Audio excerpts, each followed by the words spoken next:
ছোট নাকি মানুষের পেছনে এই জঘন্য কণ্ঠ জনকণ্ঠ আর কেউ কিনবেন না মুসলমানেরা। যদি কেউ 10 টাকা 8টা দিয়ে কেনে এই টাকাগুলো মনে করবেন পানিতে ফেললাম, যখন বাচ্চাদের টয়লেট পরিষ্কার করবে। এগুলো ভারতের এজেন্ট। শেষ করে ফেললে প্রতিবেশী নামে এই কলঙ্ক যারা মসজিদ গুলো ভেঙে ভেঙে এখন মন্দির বানাচ্ছে। আবার বলছে আজমির শরীফও নাকি 1000 বছর আগে এখানে মন্দির ছিল, জবাই করার দরকার ধরে ধরে শয়তান। ভারতের এই যে কয়েকটা সাংবাদিক বের হয়েছে টিভিতে, কলকাতার এই যে ময়ূর রঞ্জন নাকি নাম জান, এ কি মানুষের ভেতরে পড়ে? এরে মনে হয় বাবা 15-16টা বাবা হবে। তাছাড়া এত খারাপ সন্তান তো দুনিয়া জন্ম দেওয়ার কথা না।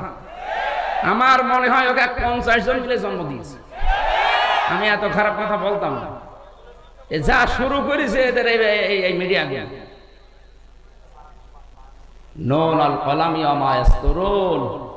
আল্লাহ তাআলা বলে সাবধান, আমি কিন্তু কলমের কসম করলাম এবং কলম দিয়ে মানুষ যা লেখে এইটারও কসম দিলাম। আপনি হয়তো থাকবেন না, আমিও আর 50 বছর পরে থাকবো না, কিন্তু এইটা থেকে যাবে। আপনার এই মিথ্যা তথ্য তামাম দুনিয়ায় ছড়াবে, যত ছড়াবে ওটা যদি সত্যিই মিথ্যা হয়, আপনি কবরে বসে বসে বাঁশ খাবেন।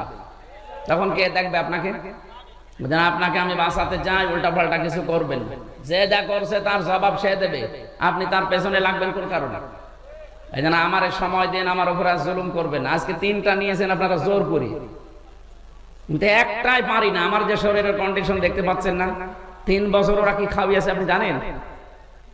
প্রত্যেকটা মানুষ এখন বের হয়ে অসুস্থ হয়ে যাচ্ছে। মামুনুল হক হাসপাতালে ছিল, আমি 10-11 দিন পড়েছিলাম হাসপাতালে। আমার সেন্সই ছিল না যে আমি আসি কিনা। এই অবস্থার পরও জোর করে নিয়ে আসেন, এসে কিছু একটু হলে আমারে বাঁশ দেওয়ার জন্য রেডি থাকেন না। এই ফেসবুকে যারা এই যুদ্ধ করছেন, যুদ্ধ করার জায়গা পান না। আশা করছে আপনারা থামবেন, যদি না থামেন আমরা মজলুম মানুষ, মজলুমের দোয়া কবুল হয়, এটা নবীজির হাদিস। বরদোয়া দিয়ে দেব, বরদোয়া তো দিতে চায় না, মন থেকে চলে আসে আপনাদের কাজ কারবার। আমার দুনিয়া জানে না যে এদেশে 15.5 বছর আলেমরা সব মজলুম ছিল, কিছু 5 আতা গোলাম ছিল, তাদের নাই জান্নাত ছিল, আর আমরা তো ছিলাম জাহান্নামে। আশা করছে এগুলো থামবে। এরপরও যদি কেউ না থামে, আমার মনের খবর আল্লাহ জানে। আমি কেন ওই উদাহরণটা ওই জায়গায় সেট করেছিলাম, হাওয়া আলাইহিস সালাম হযরতে নবীর ছোট মেয়ে ফাতিমাতুজ জোহরা, তারা ছিল বিশ্ব সুন্দরী, তারা এভাবে বেপরদা হয়ে বেড়ায় না। আর এখন একটু চেহারা সুন্দর হলেই মানুষকে দেখায় যে আমার বউ কেমন সুন্দর, দেখো। এই জায়গায় বলতে গিয়ে যারা বিশ্ব সুন্দরী এখন তালিকা করে, তাদের এই দূরে ফ্যাশন, এই রশ্মিকা কি নাম, ও ছাতা তো কোথায় বাড়ি আমি তাও জানি না, খালি পড়েছি এতটুকু। আর ওইটা উলট পালট করে আমার কথা তো কাটবে, আমিরে জামাতের কথা তাই কাটছাট করে মানুষকে কালার করছে। আর আমি তো ছোট মানুষ। এই জন্য আগামী থেকে আমি আপনাদের হাতে পায়ে ধরে বলছি, যে কয়টা ডেট আমার শরীরে কোলায়, অন্তত এক এক জেলায় 2-3টা করে, এর বেশি তো পারার কথা না। 64টা জেলা, 630টা থানা, আপনি টের পাচ্ছেন? প্রত্যেক থানায় যদি একবার করে যাওয়া লাগে, মাসে বছরে কয়টা মাহফিল হয়? না 6 মাস হলো 300টার ভেতরে 150টা মাহফিল হয়, 630টা থানা, কোথায় যাওয়া যায়? আর আজকে আমার বাবা মা বউ মেয়ে সব রাগ করছে যে তাই করে বেড়াতে যান। আমি কারে বোঝ দেবো? এখানে আসলে আপনাদেরও মন পায় না, হ্যাঁ হুজুর দেরি করে আসে। আরে ভাই, আপনি আমার জায়গা থাকলে টের পেতেন। ম্যাডামকে সময় দেবো, সে 10 মিনিট সময় নেই, বলে জান তাই করে বেড়াতে যান, আপনার সংসার করা লাগবে। আপনাদের কারণে আমার সংসার নষ্ট হয়ে যাচ্ছে। আমার মা বাবা আজকে গরম দিচ্ছে, কি করো কি বলবো তাদের? বলেন, আমি কি ডেট নিতে চাই? ওই মাওলানা হোসাইনকে মানুষ পাগল করে ফেলে। আমি আবার বলছি, আপনার হাতে পায়ে ধরে, সারা দেশে এটা যাচ্ছে, সবাইকে বলছে, আন্দাজে ভুল বুঝবেন না। আর কিছু মানুষ প্রতারণার শিকার হচ্ছেন। এই শেষে 16 একটা নাম্বার আছে, এটা এক হিন্দুর নাম্বার, নয়ন দাস। এই শয়তান কিছু মুসলমান মিডিয়ার সাথে হাত করে আমার ছবি পেছনে লাগিয়ে কম্পিউটারের মাধ্যমে ওরা মানুষের কাছে টাকা নিচ্ছে যে হুজুর ডেট দিচ্ছে, অথচ আমার ডেট খালি নেই, সারা দেশ জানে। এই কিছু মানুষ অজ্ঞ আবেগে টাকা দিচ্ছে, 10,000 5,000 করে দিয়ে ধরা খাচ্ছে। পোস্টার ছাপিয়ে বলছে আমাদের পোস্টার হয়ে গেছে, আপনি আসেন। আসবো মানে? আমার ওই দিন মাহফিল চট্টগ্রাম, আর আপনি দিয়েছেন সিলেটে, আমি যাবো কি করি? আর আপনার মাহফিল আমি জানিই না। এই জন্য আমি আবার আহ্বান করছি, এই 16 নাম্বারটা যদি ধরতে পারেন কেউ, ওরে পিটিয়ে মেরে ফেলবেন, এতে যা হয় আমি দেখব। এই শয়তানের কারণে সারা দেশ থেকে মানে মুসিবতের শেষ নেই, মানুষও ধোঁকা খাচ্ছে। এই যে এতগুলো মানুষ এখন যদি ধোঁকা খেত, আমারা যদি দাওয়াত না দিতে বলতো 16 নাম্বার প্রতারকের কাছে আর 70, এই দুইটা, এটা রবি নাম্বার, শেষে 16 একটা, শেষে 70 একটা। এরা বিভিন্ন জায়গা থেকে কম্পিউটারে খুব পারদর্শী, বিভিন্ন জায়গায় আমার ছবি এখানে পেছনে লাগিয়ে বসে মুখ নড়াচ্ছে। এত চালাকের আর এত এত এক্সপার্ট, কত প্রশাসনকে দিলাম যে ভাই ধরে দেন, না কেউ পারছে না। তো এখন আমি কি করব? কালকেও মাহফিলে চট্টগ্রামে ধোঁকা দিয়েছে মানুষকে, সেখানে বলে 1.5-2 লাখ মানুষ বলছে হুজুর দাওয়াত নিয়ে আসে না, অথচ আমি জানিই না ওই 16 নম্বরে ধোঁকা খেয়েছে। এই ময়মনসিংহ সেদিন ধোঁকা খেয়েছে, সিরাজগঞ্জ দল চত্বরে ধোঁকা খেয়েছে, কিচ্ছু জানি না। এরা আন্দাজে মানুষ জমা করছে, আর নাম শুনলে তো এখানে 1-1.5 লাখ মানুষ হয়ে যায়। এটা বারবার সরাতে পারো না। মিডিয়ার গুলো কি করে, এরা নাকি এরা ওর সাথে জড়িত আছে? না না, এর থাকতে পারে না। না ধরতে পারো না, কি করো? কি গ্রুপ গ্রুপ চালায়, একে গ্রুপকে দেওয়া যায় না যে 16 নাম্বারে 70 নাম্বারে কেউ ধোঁকা খাবেন না। এইগুলো ছড়াতে পারো, রাশমিকার নাম মুখ দিয়ে একবার বের হইলে সেটা ছড়াতে পারো, আর এটা পারবে না।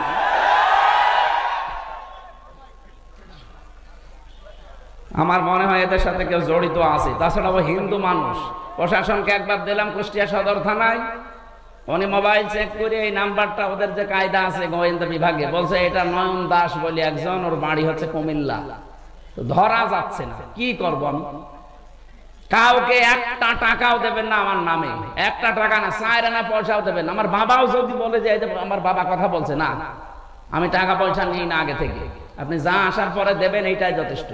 যদি না দিয়ে বলেন যে আমাদের অসুবিধা, আমাদের দেওয়ার ক্ষমতা নেই, বলবেন চলে যাবে, খালি ভাড়াটা দিয়ে। তাই বলে আবার 10 টাকা ধরে দিয়ে না। দেখ, আমি বললাম আপনাদের সবাইকে সতর্ক করার জন্য, কাউকে টাকা দেবেন না, সে যেই হোক। আমি আবার বলছি, যদি আমার ছবিও দেখায় পেছনে ভিডিও, এই যে কথা বলেন না, বলবেন ধোঁকা। দরকার হয় বাড়ি যেয়ে যেটা ফাঁকা আছে নিয়ে আসবেন। কাউকে টাকা দেবেন না, আমি আবার বলছি, কাউকে টাকা দেবেন না। আজকেও 2 জন ধোঁকা খেয়েছে, 20-40 হাজার টাকা দিয়েছে ওই শয়তানকে, অথচ আমি কিচ্ছু জানি না। আমার যে কি রাগ ওর উপরে, সত্যি যদি আমি আল্লাহর নাম নিয়ে বলছি ওরা ধরতে পারি, আমরা জবাই করে ফের জেলে যাব। ও যা ক্ষতি করছে আমার একা না, আপনাদের। আর ওদের কত টাকা নিয়েছে, 5,000 10,000 করে মানুষের কাছে সারা দেশ থেকে। ওরা আমি সত্যি যদি কেউ ধরিয়ে দিতে পারেন, আমি 1 লক্ষ টাকা আপনাকে দেবো, 1 লাখ টাকা দেবো। আর আমি ধরতে পারলে তো সরাসরি 3 বার জবাই করে আমি ফের জেলে যাই বসে থাকবো। জান, আমার কপালে যা আছে হবে। নাম্বার ওই যে মিডিয়ার কাছে আছে না, মিডিয়া আজকে দিয়ে দেবেন প্রচার। শেষের 16 রবি নাম্বার 018, এরপরে কত কত আছে, শেষের 16, আর পরে 018 কত কত আছে মাঝখানে, শেষে 70। এই 2টা নাম্বারে সারা দেশ থেকে ধোঁকাবাজি করছে। আমি আল্লাহ রাস্তায় আপনাদেরকে সতর্ক করছি, ভাই আমার আর জ্বালাতন করেন না। এরকম প্রতিদিন 8-10 গ্রুপ আমার বাড়ি যায়। এমনি আমি গরিব মানুষ, আমার বাবারে জ্বালায়, আমার মারে জ্বালায়, আমার বউরে জ্বালায়, আমার শ্বশুরের হাত চেপে ধরে, এই দেখেন পোস্টার করেছি, অথচ আমরা কিচ্ছু জানি না। এই ধোঁকা দিয়ে দিয়ে সারা দেশ, বলেন তো 630টা থানা, অন্তত 600 থানা থেকে যদি মানুষ যায়, একটা মানুষ মারে, আর নাস্তা আমি কোথায় পাবো? হ্যাঁ ভাই, প্রতিদিন আমার মনে হয় 200 লোকের নাস্তা করানো লাগে, আমি পাগল হয়ে যাবো না? অথচ যাওয়ার সময় তো কিছু নিয়ে যায় না। কোথায় আসছে সেই কক্সবাজার থেকে, সে ময়মনসিংহ থেকে কুষ্টিয়ায়, সকালবেলা যেয়ে বসে আছে। আমি কাল যশোর থেকে আসলাম ফজরের আজানের সময়, ফজরের নামাজ পড়ে একটু ঘুমিয়েছি। এই যে ফজরের নামাজ পড় থেকে কলিং বেল টিপ আরম্ভ হয়েছে। কোথায় কে বলে, এসেছে সে চট্টগ্রাম থেকে, কেউ এসেছে ময়মনসিংহ, কেউ পটুয়াখালী, বরিশাল। 200 মানুষ। বললাম নিচে বসান। এবার নাস্তা কাটতে কাটতে আমার মায়ের হাত কেটে গেছে। কত নাস্তা দেওয়া যায়? 200 মানুষকে যদি অন্তত 1 মোট করেও নাস্তা দেওয়া যায়, কত লাগে বলেন? আর ফল অত পাবো কোথায়? যা টাকা দেন আমার মনে হয় অর্ধেক ফলে চলে যাচ্ছে। আমি আশা করছি আর যেন না আমার বাড়ি, আমি মাপ চাচ্ছি ভাই, আর কেউ গেলে কিছু নিয়ে যে একেবারে খালি হাতে চলে যান। আপনারও তো লজ্জা টাকা দরকার, যে হুজুর এত ফল পাবে কোথায়? আর ফল কাটার জন্য 2 জন লোক লাগে। আমার শাশুড়ি আর আমার মা পাগল হয়ে গেল, বলছে তুমি এসব বাদ দাও। দেখ, বেশি বললাম এটা প্রচার করার জন্য, কেউ যেন এরকম ধোঁকা খাবেন না। 16 নাম্বার আর 70 নাম্বার শেষে। আল্লাহ তুমি আমাকে আর আমাদেরকে সতর্ক হওয়ার তৌফিক দাও, আমিন। এটা যে সুন্দর করে সাজিয়েছেন, এটা যদি রাতের বেলা হতো এর চাইতে ডবল মানুষ আসতো।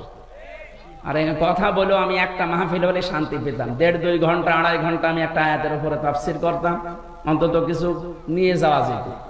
এখন এই যে শিবিরের কেন্দ্রীয় সভাপতি জোর করে আজকে জোর করে ওনার নাটোর এই যে সেই বনপাড়া বড়াই গ্রাম এখন নিয়ে যেয়ে মাগরিবের পরে তুলবে, ওখানে লক্ষাধিক মানুষ বসে আছে।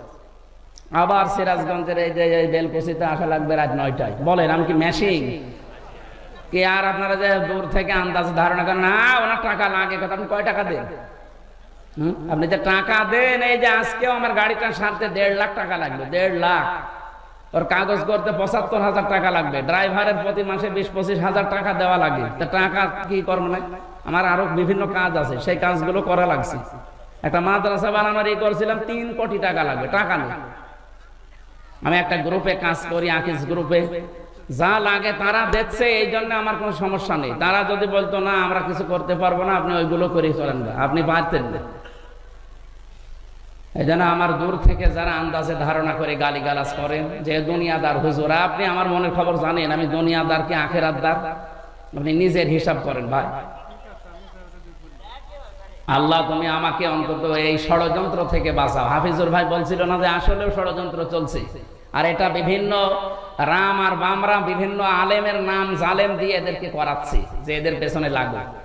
এখন তো আর কেউ নেই কথা বলার মতো, 2-1 যা কথা বলছে এদেরকে যেন কথা বলতে না দেয়। এটা ভারতের একটা চক্রান্ত। আমরা কোরআনে কারিমের 2টা আয়াতের অংশ বিশেষ পড়েছি, তাফসীর করার জন্য আলাদা সময় যদি থাকে কোনো সময় আসবো। আজকে আমরা যতটুকু পারি আয়াতের মূল শিক্ষাগুলো নিয়ে আসর পর্যন্ত। আসরের আজান দেবেন 4টা 10-এ, 15 নামাজ পড়বেন। 4টা 10-এ আজান দিয়ে 15 নামাজ পড়বেন, অসুবিধা নেই। এখানে নামাজ পড়ে তারপর বাড়ি যাবেন। আউযু বিল্লাহি মিনাশ শাইতানির রাজীম। বিসমিল্লাহির রহমানির রহিম। ওয়া দারাবাল্লাহু মাসালান ক্বরিয়াতান কানাত আমিনাতাম মুতমাইন্নাহ। তাফসীর আকারে কথা বলবো ইনশাআল্লাহ। কোরআনের তাফসীর হবে কোরআন টু কোরআন দিয়ে। আল্লাহ পাক উদাহরণ দিচ্ছেন, দৃষ্টান্ত দিচ্ছেন, একটা উপমা পেশ করছেন আমাদের সামনে একটা গ্রামের। কিসের? সিরাজগঞ্জের এখানে যা আসলাম, এটা বড় সাড়ুটিয়া নাকি নাম দেখলাম, তাহলে এটা একটা গ্রাম। আপনি মনে করবেন এই গ্রাম সম্পর্কে আজকের আয়াত নাযিল হয়েছে, যদিও এটা নাযিল হয়েছে মক্কা। এই গ্রাম সম্পর্কে 1500 বছর আগে নাযিল হওয়া আয়াতটা আমার যতটুকু জ্ঞান আল্লাহ কোরআন সম্পর্কে দিয়েছে আমি মিলিয়ে দেখলাম এই বাংলাদেশের একটা গ্রামের সাথে মিলে যাবে। এদেশে বহু গ্রামে যাওয়ার পরে দেখেছি সাইনবোর্ড লেখা থাকে আদর্শ গ্রাম। একটা গ্রাম আদর্শ এমনিতেই হয় না, 100% শিক্ষিত হওয়া লাগে। ওই গ্রামের ভেতরে যে সমস্ত কাজ কারবার গুলো মানবতা বিরোধী, শরীয়ত বিরোধী, ওইগুলো চলে না। অভাব অনটন, শান্তি স্বস্তি নিরাপত্তা বিভিন্ন দিক থেকে বিবেচনা করে লেখা হয় আদর্শ গ্রাম। পরশুদিন যেখানে ছিলাম লেখা ছিল আদর্শ আন্দোলিয়া, তার মানে গ্রামটা 100% শিক্ষিত মানুষ।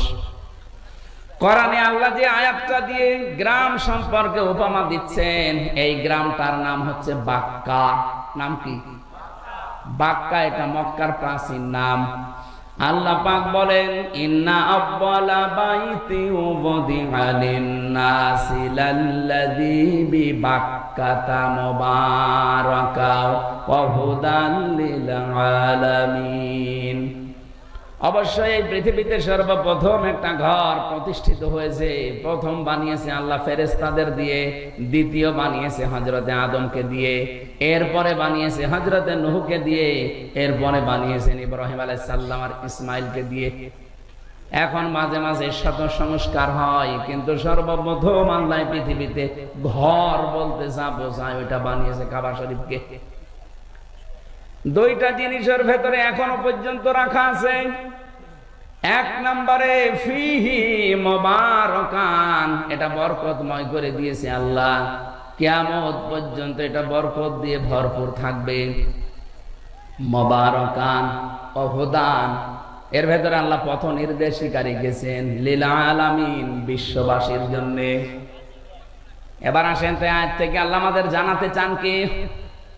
তাফসিরে মুফাসসিরিন ইকরাম লিখেছেন, আমি বহু তাফসিরে আয়াতের সাথে মিলিয়েছি, সব মুফাসসির লিখেছেন আমান দাখালাহু কানা আমিনা,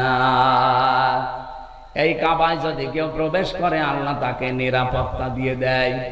খুব ভালো করে বুঝবেন, এখান থেকে শিক্ষা বের হবে। এই বাতাস কি করে দাও, জোরে দাও, হ্যাঁ একটু জোরে দাও, 10 মিনিট তারপর বন্ধ করে দাও, ভেতরে ঘেমে যাচ্ছে।